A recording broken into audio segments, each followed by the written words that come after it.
Imagine you've signed up for a paid experiment at Yale University. The subject? Learning and memory. A man in a white coat tells you your role. You're the teacher. In the next room sits another volunteer, a mild, middle-aged man. Every time he gets an answer wrong, you press a button. You shock him. One wrong answer, one level up. The dial in front of you climbs from 15 volts all the way to 450. Near the end, the switches read, danger, severe shock. And past that, there are no numbers left at all. Just 3 letters. X, X, X. As the voltage rises, the man next door starts to cry out. He pounds on the wall, he begs you to stop, and then, past a certain point, he goes silent, completely silent. And the man beside you, the one in the white coat, shows nothing. He only says, "The experiment requires that you continue. How far would you go?" Hold on to that number. In 1961, the psychologist Stanley Milgram actually did this. 40 ordinary people. Before he began, he asked a group of psychiatrists, how many would go all the way to 450 volts? About 1%, they said. Only a rare, broken few. The truth was, 65%. 26 people pushed the dial all the way to that final XXX. They weren't monsters. They were teachers, mail carriers, engineers, people like you, like me. So the real question was never, why are they so cruel? It's this. What is it that can make a normal person, step by step, do something they themselves would never believe? This is what Milgram set out to understand. Obedience. Not obedience at gunpoint, but an ordinary person, under no threat at all, choosing to press that button. This video isn't about human nature. What we're going to look at is a different machine. Not the shock machine on the table, but the one you can't see. Its parts, how it runs, and why you're probably sitting inside it too. Let's look at how the machine is built. The drawing was rigged. No matter how you drew, you were always the teacher. And the man being shocked next door? He was Milgram's, an actor, never wired to anything. But you didn't know that. To you, all of it was real. Then there's the experimenter. Notice this. He never shouts at you. He never touches you. He has no way to punish you. He just wears a gray lab coat, and in a calm, almost flat voice, he says 4 things.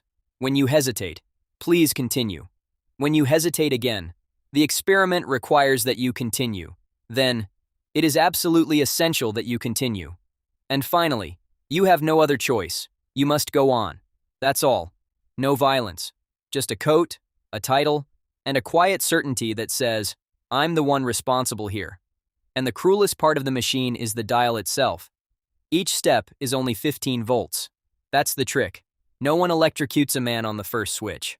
But what's the difference between 15 volts and 30? Between 30 and 45? Every step is too small. Too small to find a clear reason to stop on this one. And by the time you look up, you've arrived somewhere you would never have walked into in a single stride. Milgram had a name for this state. The agentic state. You no longer feel that you are the one acting. You're only carrying out someone else's will. A tool. A hand. And the responsibility has been quietly lifted away from you by a gray coat. Milgram filmed all of it. And one subject, a man named Fred Prosy, fills almost half the documentary because he turned this struggle into a genuine tragedy. You can watch him sweat. You can hear him laugh, a nervous laugh in all the wrong places. He stands up, he paces the room, he calls out to the man next door, and then he turns back to the experimenter and asks, almost pleading, who's going to take responsibility if something happens to him? The experimenter answers, I'm responsible. For anything that happens, I'm responsible. That one sentence. Prosy sat back down. And he went all the way to 450 volts. You see, what truly chills you isn't some snarling sadist. It's an ordinary man who didn't want to do it, who was visibly shaking, and who did it anyway. What he needed was never to be forced, only to be allowed to hand the responsibility off. Why was this experiment run in 1961? Because that same year, on the other side of the world, a courtroom in Jerusalem was trying a man named Adolf Eichmann, one of the chief administrators who sent millions of Jews to the camps. Everyone expected to see a demon, but the man on trial was a balding, bespectacled, middle-aged bureaucrat who kept repeating that he was only following orders, only doing his job. The philosopher Hannah Arendt was there, and she wrote down the phrase that would travel the world. The banality of evil. Milgram's shock machine and the Jerusalem courtroom pointed to the same unsettling answer. The greatest evils in history rarely need monsters. They only need enough ordinary people, keeping to their posts, doing things by the book, repeating, "I was just doing my job" enough times. You've met the man in the gray coat too, only later he became your boss, your quota, a line in company policy. When was the last time you heard that quiet, "Please continue"? And where were you standing? Yeah, but here I have to be honest with you, because the experiment itself has been fiercely challenged. Ethically, it was a disaster. Subjects suffered real, lasting trauma, and they had agreed to none of it.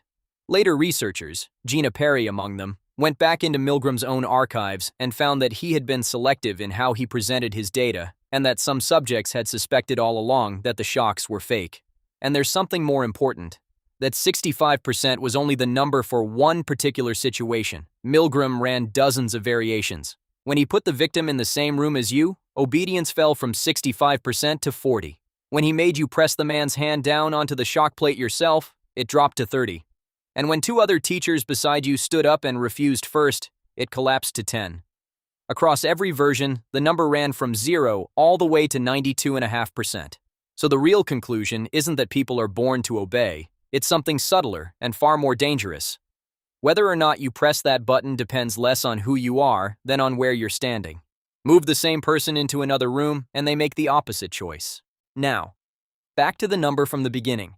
You've probably already placed yourself among the 35% who refused. Almost everyone does. And that, in itself, is one of the gentler lies we tell ourselves, that we are the one who would have stood up. But the statistics aren't on your side. And here is the part that is hardest to swallow. The thing that can walk you, step by step, to 450 volts. It isn't inside those people. It's in the situation, in the gray coat, in the words, "I'm responsible," in that warm 15 volts at a time creep that never quite wakes you.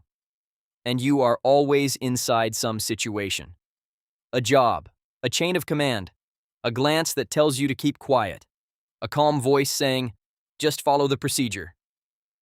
The machine never disappeared. It only changed its clothes. In 1974, Milgram wrote down the most fundamental lesson of his work.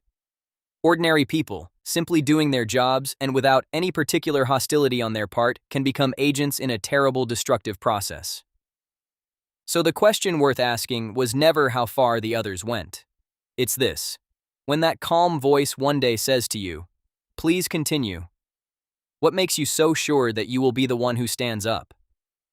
And as always, thank you for being here. I'll see you in the next one.